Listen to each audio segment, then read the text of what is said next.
उसमें पब्लिसिटी प्रधानमंत्री ने दी है और देते रहे हैं और देते रहेंगे। इसमें श्रमिक न्याय के बारे में हमने 5 गारंटियां दी हैं। ये हमारा गारंटी कार्ड है जो करीब 8 करोड़ परिवारों तक पहुंच रहा है और इसमें श्रमिक न्याय इन 5 न्यायों में से श्रमिक न्याय है और मैं समझता हूं कि आज उचित है क्योंकि आज अंतर्राष्ट्रीय श्रमिक दिवस है। 1923 से यानी कि 101 साल हम 1 मई को अंतर्राष्ट्रीय श्रमिक दिवस के रूप में मनाते हैं और मैं समझता हूँ आज उचित है कि हमारे न्याय पत्र में श्रमिक न्याय को लेकर जो हमने मुख्य तौर से 5 गारंटियां दी हैं उसको मैं फिर देश के सामने आपके द्वारा रखना चाहता हूं। ये श्रमिक न्याय को लेकर हमारे 5 गारंटियां ये हैं। पहला गारंटी ये है 400 रुपये कम से कम दैनिक मजदूरी मनरेगा में भी। ये है असली 400 पार। वो नकली 400 पार की बात करते हैं, असली 400 पार ये है कि श्रम का सम्मान 400 रुपये कम से कम दैनिक मजदूरी मनरेगा में भी। दूसरा गारंटी है श्रमिकों के लिए 25 लाख का हेल्थ कवर होगा, हेल्थ इंश्योरेंस होगा। राजस्थान की सरकार चिरंजीवी परियोजना को लेकर जो हमने किया था राजस्थान में, अभी हम सारे देश में हमने गारंटी दी है 25 लाख रुपए का हेल्थ कवर होगा। मुफ्त इलाज, अस्पताल, डॉक्टर, दवा, टेस्ट और सामग्री और जो सर्जरी भी होती है उसमें इस 25 लाख में जुड़ा हुआ है। तीसरी गारंटी यह है कि जैसे हमने 2006 में महात्मा गांधी रोजगार गारंटी परियोजना की शुरुआत की थी, महात्मा गांधी रोजगार गारंटी एक्ट पारित होने के बाद ऐसे ही शहरी रोजगार गारंटी कानून हम बनाएंगे। राजस्थान में बना था, उसी तरह सारे देश के लिए हम एक शहरी रोजगार गारंटी कानून बनाएंगे और उस कानून के तहत शहरी इलाकों में रोजगार की गारंटी हम दे रहे हैं। चौथा गारंटी ये है सामाजिक सुरक्षा, खास तौर से असंगठित क्षेत्र के मजदूरों के लिए जीवन और दुर्घटना बीमा। जैसा कि आप जानते हैं करीब 92% रोजगार हमारे देश में असंगठित क्षेत्र में है। संगठित क्षेत्र के लिए सामाजिक सुरक्षा का प्रावधान काफी विस्तार से किया गया है पिछले 70 सालों में, पर सामाजिक सुरक्षा असंगठित क्षेत्र के श्रमिकों के लिए इतनी भारी मात्रा में उपलब्ध नहीं है जितना कि होना चाहिए था। इसलिए हमने असंगठित मजदूरों के लिए जीवन और दुर्घटना बीमा का गारंटी दी है। और 5वां गारंटी ये है सुरक्षित रोजगार। ये बहुत महत्वपूर्ण है क्योंकि अभी सरकारी कामकाज में, सरकारी रोजगार में सब कॉन्ट्रैक्ट लेबर हो रहा है, सब कॉन्ट्रैक्ट लेबर का इस्तेमाल हो रहा है। राहुल गांधी जी जहाँ कहीं भाषण दे रहे हैं इस किताब को दिखा रहे हैं। इस किताब की कॉपी मैंने अभी मंगाई है, आप लोगों को भी मिल जाएगा। तो ये किताब जो है हमारा संविधान है, पॉकेट साइज एडिशन है, आपके बैग में आप डालकर हमेशा आपके साथ रख सकते हैं। और राहुल जी ने इसका हमेशा जिक्र कर रहे हैं क्योंकि हमारे संविधान पर आक्रमण हो रहा है। और जैसा कि हम पहले से कहते आ रहे हैं कि 400 पार का असली मकसद ये है कि ये संविधान को बदलने का अधिकार हमें मिले। पहले प्रधानमंत्री के आर्थिक सलाहकार ने कहा, बाद में कई उम्मीदवारों ने कहा, कई सांसदों ने कहा। पर आज मैं आपको कहना चाहता हूं कि ये पहली बार नहीं है बीजेपी और आरएसएस की ओर से संविधान बदलो का नारा जो हम सुन रहे हैं बीजेपी और आरएसएस के प्रवक्ताओं से, ये पहली बार नहीं है। 1949 से ये मांग रही है आरएसएस की ओर से कि बाबा साहब अम्बेडकर ने जो मुख्य निर्माता थे इस संविधान का, इसको बदलने की जरूरत है। इसके पहले मैं आपको संविधान सभा की बैठक जब हुई थी 25 नवंबर 1949, आपको याद होगा 26 नवंबर 1949 को संविधान का मसौदा अपनाया गया। इसीलिए आज हम 26 नवंबर को संविधान दिवस के रूप में मनाते हैं। पर उस एक दिन पहले 25 नवंबर 1949 को बाबा साहब अम्बेडकर ने संविधान सभा में भाषण दिया था, जब मसौदे के बारे में बातचीत हो रही थी।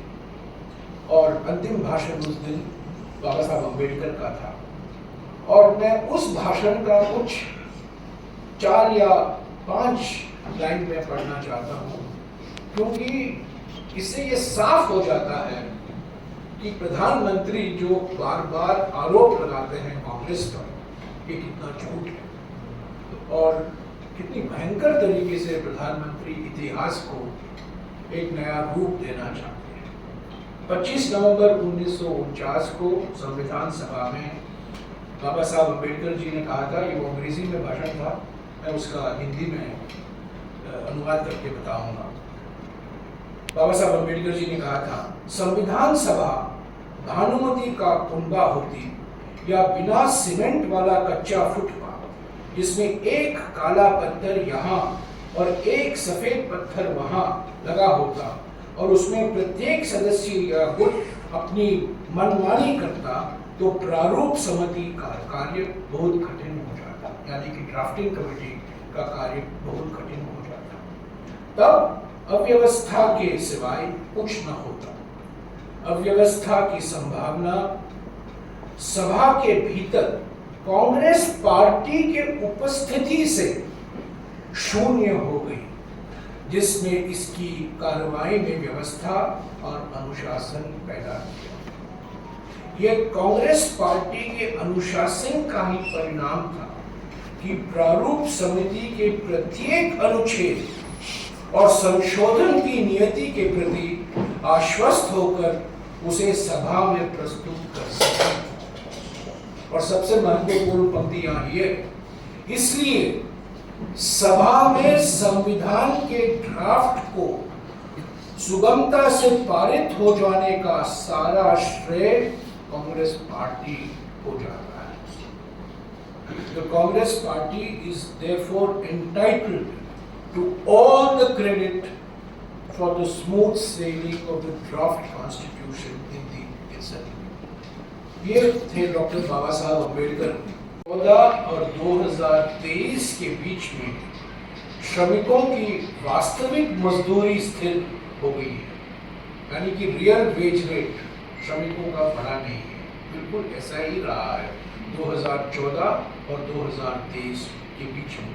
खास तौर से मोदी जी के दूसरे कार्यकाल में वास्तविक मजदूरी में गिरावट आई है, यानी कि रियल वेज जो इन्फ्लेशन के लिए एडजस्ट किया जाता है, वो मजदूरी दर, उसमें कटौती हुई। तो पिछले 10 साल में मजदूरी दर में कोई बढ़ोतरी नहीं हुई, ये बहुत बड़ा अन्याय है। और दूसरी बात, ये भी सरकारी आंकड़े हैं, ये सब आंकड़े जो मैं आपको दे रहा हूँ ये प्रकाशित आंकड़े हैं, सरकारी संस्थाओं के आंकड़े हैं, कि डॉक्टर मनमोहन सिंह जी के कार्यकाल में, यानी कि 2004 और 2014 के बीच में, खास तौर से खेत मजदूर को अगर आप देखें, वास्तविक मजदूरी दर खेत मजदूरों के लिए हर साल 6.8% की बढ़ोतरी हुई थी। पर पिछले 10 साल में खेत मजदूरों के लिए मजदूरी तो दर हर साल 1.8% गिरा है। यानी कि संक्षिप्त में मैं आपका आज भी है, आप जानते हैं बार बार ऑर्गेनाइजर में संविधान सभा की आलोचना हुई। तब के आरएसएस के अध्यक्ष गुरु गोलवालकर, जो कहते हैं आरएसएस के लोग MS गोलवालकर, उनका लेख हुआ और सब इन लेखों का मतलब एक ही था कि इस संविधान में मनुस्मृति का कोई जिक्र नहीं है, प्रेरणा मनुस्मृति से नहीं लिया गया है, इसीलिए इस संविधान को भारतीय संविधान कहना गलत है। ये हमेशा आरएसएस की टिप्पणी रही है और अंबेडकर, खास तौर से बाबा साहब अंबेडकर को निशाना बनाया गया। बाद में 1960 के दशक में दीनदयाल उपाध्याय, जो एक बड़े व्यक्ति हैं आरएसएस के लिए, बीजेपी के लिए, उनसे आज भी लोग प्रेरणा लेते हैं। दीनदयाल उपाध्याय जी ने इस संविधान की कड़ी आलोचना की। 1965 में उनका एक किताब छपा, जो आज भी लोग आरएसएस में, बीजेपी में पढ़ते होंगे। और इस किताब की शुरुआत होती है कि संविधान का पहला अनुच्छेद, आपको याद होगा, संविधान का पहला अनुच्छेद जो कहता है भारत अर्थात इंडिया राज्यों का संघ होगा, हम इसके खिलाफ हैं। यानी कि पहले अनुच्छेद से ही दीनदयाल उपाध्याय जी कह रहे हैं ये हमारे लिए हम स्वीकारते नहीं हैं, क्योंकि भारत अर्थात इंडिया राज्यों का संघ होगा, हमें बहुत आपत्ति है इस अनुच्छेद से। वो ये मानकर चलते थे कि राज्यों की कोई भूमिका नहीं है, हमारे देश में सिर्फ संघ की भूमिका होनी चाहिए।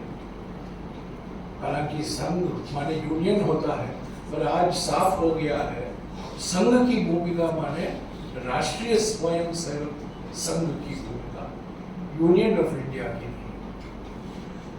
तो साथियों, ये